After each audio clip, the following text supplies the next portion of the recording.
Really focusing on my preloaded heavy right and sitting and sinking into my right leg.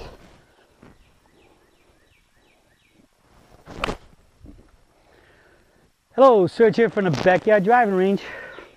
That was a really good one right there.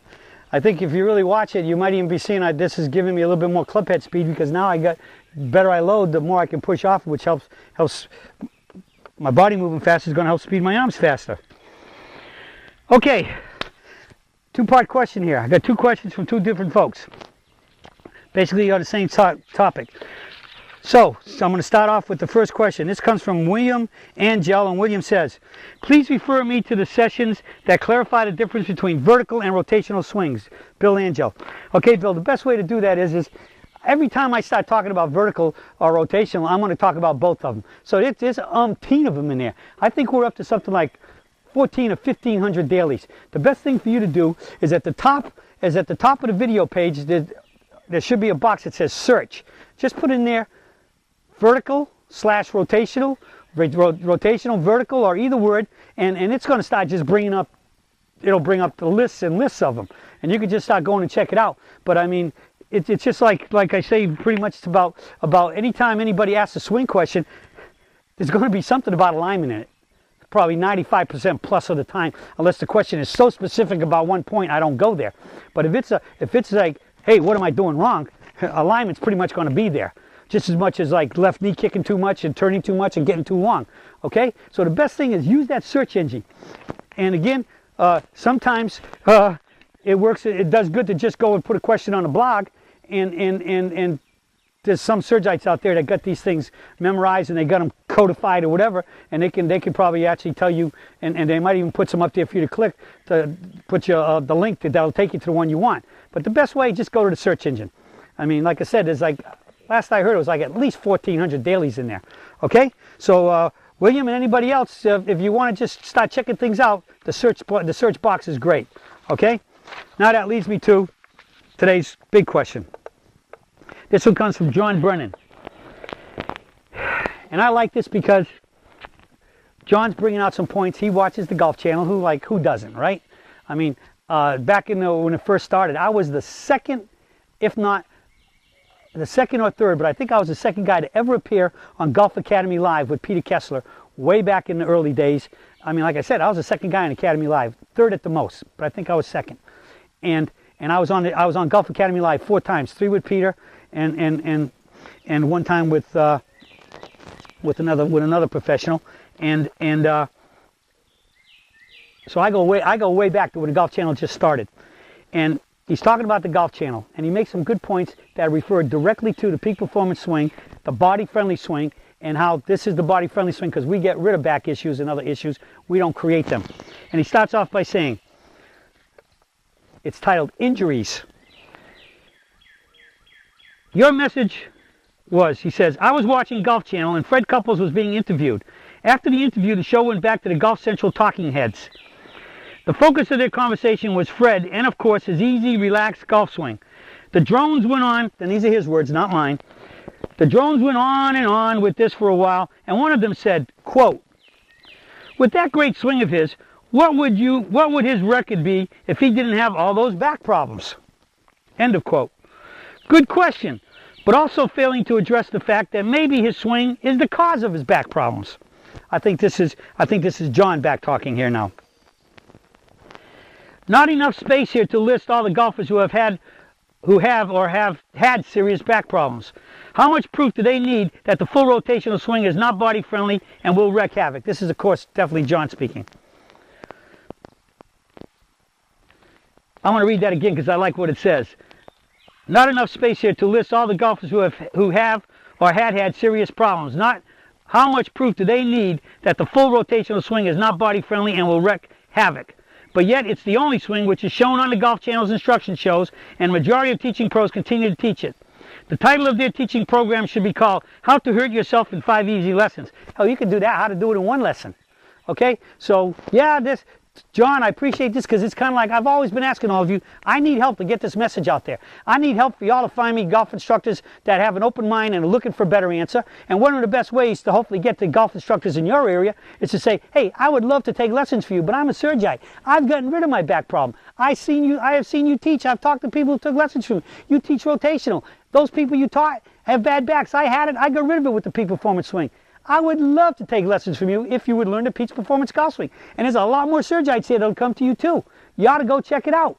What do you got to lose? And if you're a PGA member and you pass the course and get certified by me, you get 16 credit hours or MSR credits, whatever the PGA calls them now. You get 16 of those hours. And every 3 years in our cycles, we got to get like 54 credits between meetings and other types of things. And the majority of it is instruction and learning more. Well, if you really want to be the best teacher you can be, you tell these guys, you can't have a closed mind. If you want to be the best golfer you got to have a closed mind. But what I tell everybody is what? When you hear anything and you look at it, just ask yourself a number of big questions. Does this conform to physics? Yes or no? If it's no, forget it. Physics are the laws of the universe given to us by God. They're unalterable, unchangeable. There are no exceptions to the rules. You violate physics, you got physics doing what? Working as your enemy, not your friend. And the number one we talk about real easy in golf is vertical club. If you're heavy, the club's heavy. Vertical, it's light. Which club are you going to hold up longer? A light club or a vertical club if we put a stopwatch on you? Without a doubt, the light club. And physiologically, God only designed your arms to swing up and down in front of your body. They can't go through and they can't go around. So when you start going rotational and you're going in the sacred barrel ground on this side and that side, you're going around your body. Turning and spinning your body. All right? So Peak Performance Golf Swing is the only swing that takes the physics of the ball and club, the physiology, and matches them together. And when God created up and down, gravity is the number one law, and all the other laws revolve about and live in harmony with gravity. The number one law you don't want to be messing with is gravity. And right now, 98% of the golfers in the world are swinging with gravity, just beating them to death, and working against them. We're just up and down. What goes straight back and up comes straight down and up. What goes around comes around. What goes straight up comes straight down and can go back up again. You've heard me say that all the time. Okay? So let's get back to Freddie Couples. All right? You open this can of worms. I'm gonna try to cover it. Freddie Couples has one of the smoothest swings there ever was, as you just said. Why does that smooth, slowing swing? Why does the Big Easy, Ernie Els, have a bad back? Because they're turning too much. All right? Now, Freddie's and Ernie's are, and I think most rotational swings today are getting the predominance of the injury not from the backswing. Even though they're told to hold the hips, the legs and the hips, and turn as far as you can go and snap. That's putting torque here. But it's not the worst of the torque because it's winding up, it's tightening up. Even though you're winding up and tightening, creating a lot of tension in there, and it could be stress and strain, the worst is coming when you go this way with the speed, when you're trying to hit the ball hard and you're holding on going through, because if they ever release spinning when they stop by turning back as fast as they can turn, right, because the spinning out, the turning and the spinning of the body through the ball pulls the arms. They're getting their power from body rotation, whereas we're going to hold the body quiet and swing the arms faster, right? Number one key is when I want to hit the ball harder, or hit the ball hard, period, or normal, I hold my legs and swing my arms faster. If I want to hit it farther, I hold my legs more and swing my arms faster more. Hold my legs in the backswing, and then because I held them, I get better stretch. I'm going to fire through the other way. DJ gave me that statement. Somebody asked him, how do you hit the ball harder? He said, I hold my legs more and I swing my arms faster that way, pointing to the target. All right? So I think the biggest problem is coming from the finish now, because these guys are hitting the ball tremendous club head speeds. All right? And that means they've turned, they've twisted, and where they all hurt? In the lower back. Right? Your spine has 28 vertebrae. Right? 28 vertebrae, on average, the spine, if you hold the spine at the top and at the bottom, at the pelvis and twist it, there's only about 28 degrees of rotation in the average human spine. And guess what? It is in the top 23 vertebrae. The bottom 5, which is called the lower back, lower thoracic, or whatever it is, lower lumbar. I can't remember all these terms. I just kind of know the amateur names, I call them. The lower 5 have no rotation. And where does everybody hurt? Because they're twisting like crazy and they snap it this way. I got a little bit up here, but I don't have any in here, and that's where all the problems are coming, right? So I think the backswing is creating the tension, it's starting it, but it really comes to a real head when they go, and they get in here, and especially when they get in these twisted finishes where they're all the way over here like this, the head's in this position, and they're looking at it like this. Hey, we're standing in a peak performance golf swing, we stand straight up, eyes horizontal on the ground, heads vertical to the shoulders, we're in a T position, we're totally natural. They're up like this. Look at Freddie. Now here's the difference with Freddie. Freddie has an unusual setup, and conversely, one of the reasons why he has been so good despite all the turn he makes is Freddie kind of stands up like a little bit like, this is, say, perfectly parallel left, which is what I would be as a right-hander, and what Freddie is, aimed at the camera, which is, if I was a lefty, if he was a lefty, he'd be parallel right. Okay? So we stand here and we turn only to the toe line and up. Freddie actually walks into the ball very, very open, a la Trevino. But Trevino was starting his club. He swung his club down that line and held on to it and cut it. Trevino was probably the greatest left to right ball player that ever played golf. All right? He was left to left. And he held on, and I think Trevino's back problems came because he swung down this line, but he had to hold on, opening the face to make the ball start left and cut. And I think that hold on is stretching the back, especially trying to still hit the ball hard and with good distance. He's getting that tremendous stretch right here, and that's going to stretch the back out. Now Freddie has the same stance, but he stays relative to a parallel aiming line. Okay, this is my opinion of Freddie's swing. So Freddie walks in here very open. I'm going to have to get these lines a little closer together here. Very open. But if you really watch Freddie, when they show him from a back view, you're going to see this. He's way open. I've never gotten close enough to see if his face is a little left or square to the line, but I think it's probably square to the line.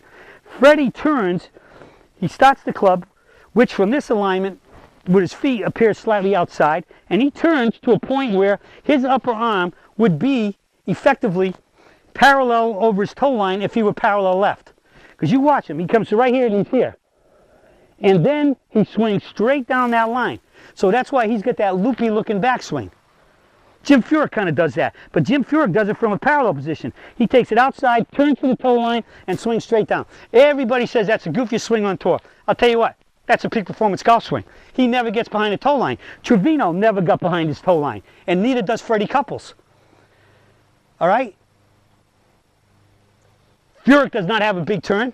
Freddie does not have a big turn. Even though he's open, he's only turning to here. He comes up. But where Freddie really gets in trouble, in my opinion, with his back, is he always comes here, and he comes up and he gets the parallel, sometimes crosses the line a little bit, but he gets all the way at the parallel, over his toe line. He's very vertical. I guarantee you, if Freddie got up the top and topped his club, it would probably hit him right in the center of his shoulder right there, which means he's not really deep relative to his toe line. And in this case, is even though his toe line's open, this foot is going to be closer to what his parallel toe line would be if he was dead parallel left as a right-handed golfer. But his upper arm is right over a line that would be, with this line would be parallel to there, which would be a parallel toe line. And when he swings back down, you notice that Freddie always comes around and he always comes up and he finishes curled up like this. He's always got this under move, which is what? Making sure he's not going to pull a left. Because if he can't even here, if he released, because his feet were so open, if he swung down his toe line too quick, it's going left to left. All right? So even though his feet are open, he's got to still try to make some type of a slide towards the target, which becomes harder to do and not slide too far past it. So he's always trying to work his right side down and under more to stop him from ever sliding too much to the right, and or especially turning too much to the left. So he's always got this move, which drops the club and can tend to drop it inside too much, block it out, or if it doesn't drop enough inside and he lets it spin too much and releases, he's going to be way left. So he's always got that slide, so he's always kind of hanging in here and staying right here, trying to keep this at the target. And when he has that hit and he stays under like this up there, with the club going up, all of this goes where? All of this stretching and twisting over there goes from here right straight down to there into the lower back. If Freddie got more square and still only turned to that point and swung right there and got to a nice level tee finish, I think even with back problems as he's had for his whole career, he'd probably go from really bad back pain, where he had to take a lot of time off at best, being just a little sore and achy, and much more productive, and probably would be in good and have nowhere near the problems he's got now. Because again, I can't say that emphatically, I don't know, but I'm predicting that in all the people I've had in the 30 years I've been teaching this now that have had really back problems, and once we get them swinging right, they pretty much, in many cases, go away, even to the point where some people are scheduled for surgery and go see their doctor and say, hey, I'm not hurting anymore, I don't think I need this. And other people who have been in situations where they had quit and they found it swinging, they come back and they quit because they could not play golf anymore. It was pretty close to crippling them, and they come back and they find it. So I think Freddie could definitely be helped. And if he just squared up his feet more, so he was more parallel left and swung down the line, but more than anything, swing up, stand up, level off, and the tee finish square to the target, I think he'd fix himself right up. And guess what? As we know, he's pretty long. He'll even be longer because he's hitting it more solid, more square, down the target line, get a better compression on the ball, as they call it, smash factor. It'll be even longer and straighter. All right? So, Freddie, if you hear this, or somebody who knows Freddie, tell him, I think there's no problem. I think your back could be saved. You're still, hey man, you're still almost had a chance of winning the Masters at your age. I don't know. I think he's about 55 now, so he's still got a great game, and he's still got 5, 6, or 8 good more years if he can fix. Lay off the back and fix it. And this goes for any of those tour players out there with bad backs. Peak performance swing, as many of you know, is easy. I can straighten up good players like that in 20, 30 minutes really quick. All right, so that's my analysis of Freddie Couples. That's what the Surge thinks. That's what the Surge says, and I've just said what I think the Surge can do to help Freddie if he wanted to listen. All right, and that goes for all of you too. Tee finish is critical, right? How am I standing? I'm not standing like this. Huh? We stand up nice and straight. Our whole body's in alignment that way. All right? We need to finish that way too. Okay? And I'm standing square to you. I'm not looking at you standing like this. Right? Eye to eye, nose to nose. Okay? That's how you want to finish your target. Eye to eye, nose to nose to your target. Square in the tee. All right, that's it for today from the Surge, and I'll be talking with you all again soon.